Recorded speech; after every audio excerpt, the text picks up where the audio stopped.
Shalom Lachem, vous êtes dans À cours d'hébreu, le lab. Bienvenue dans mon laboratoire de l'hébreu. Aujourd'hui, je vous livre 20 expressions incontournables si vous vous rendez prochainement en Israël. Le top 20 des incontournables, c'est parti.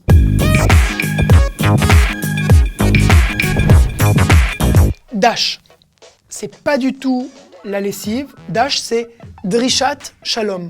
On passe le bonjour en fait. Donc par exemple la phrase ce serait Roni, Timsor dash les Sarah. Est-ce que tu peux passer le bonjour à Roni? Est-ce que tu peux passer le bonjour à Sarah? Timsor drishat shalom, passe le bonjour à.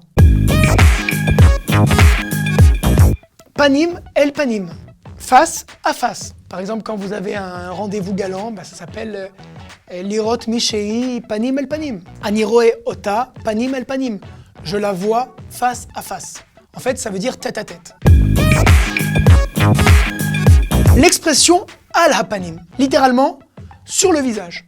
Bon, ça veut dire tout simplement c'est pourri. Ze mamash al hapanim. Amesiba azot al hapanim.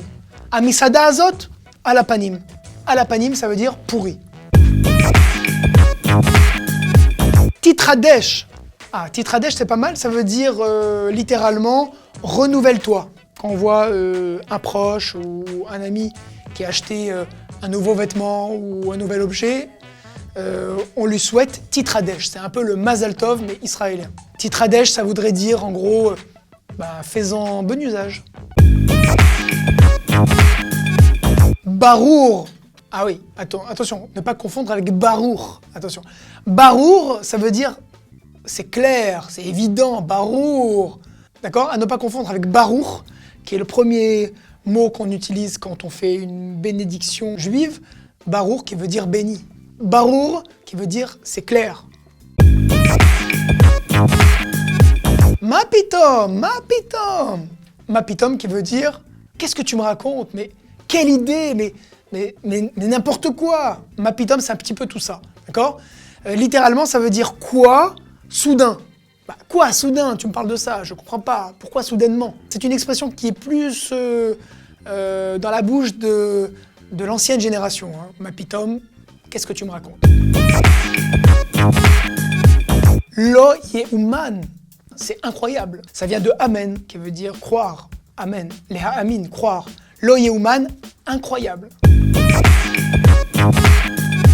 Ifchar, c'est impossible. Ifchar la sotetze, c'est impossible de faire ça. Ifchar le'echol et akol, c'est impossible de manger tout ça. C'est le contraire de efchar qui veut dire il est possible. C'est impossible, on va dire soit ifchar, soit aussi bilti efchari. Ça, vous pouvez le voir un petit peu partout. Chaval al azman, c'est une expression un peu ancienne qui veut dire dommage pour le temps. En gros, on perd un peu notre temps. Mais par digression, c'est maintenant quelque chose d'incroyable. Zeh, chaval al azman. Tu perds ton temps si tu n'y vas pas, quoi. Ça dépend comment on la prononce. Eh, makoré. Makoré, qui veut dire qu'est-ce qui se passe? C'est un petit peu une façon sympathique d'interpeller quelqu'un. On lui dit makoré, ça veut dire un petit peu quoi de neuf.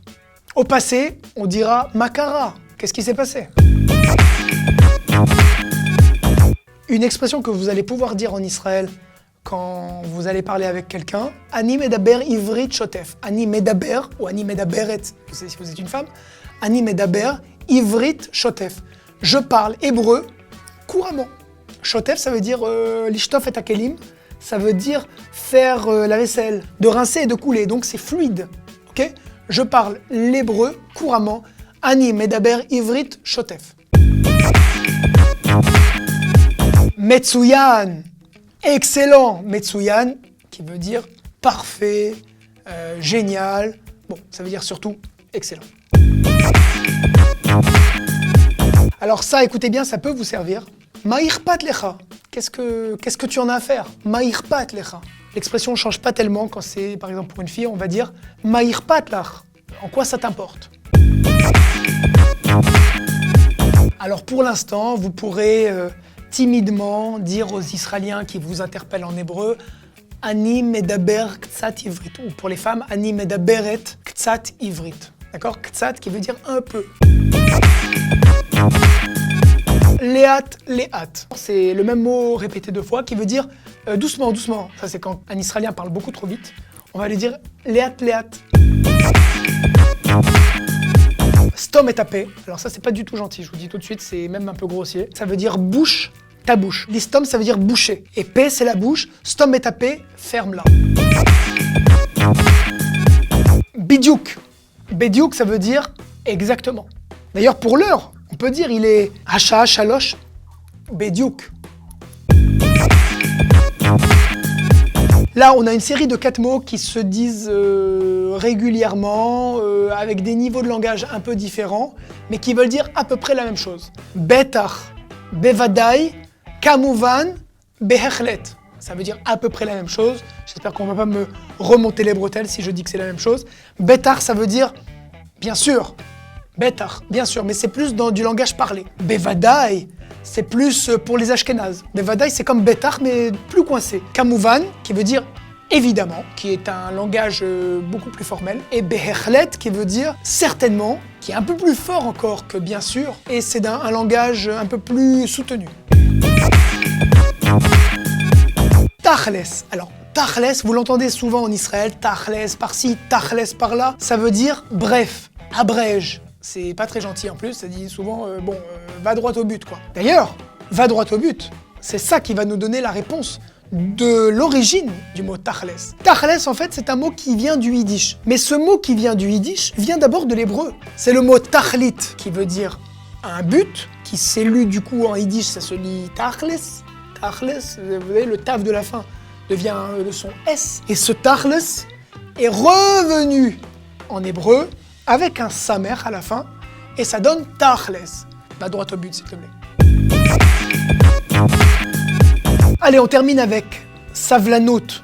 Alors ça, vous allez sûrement l'entendre très fréquemment en Israël. Savlanout vient du mot savlan, qui veut dire patient. Savlanout, c'est patience, savlanout, savlanout. Regarde, un instant, savlanout, sois patient. À ne pas confondre avec sovlanout, qui veut dire la tolérance. Sovlan, tolérant, savlan, patient.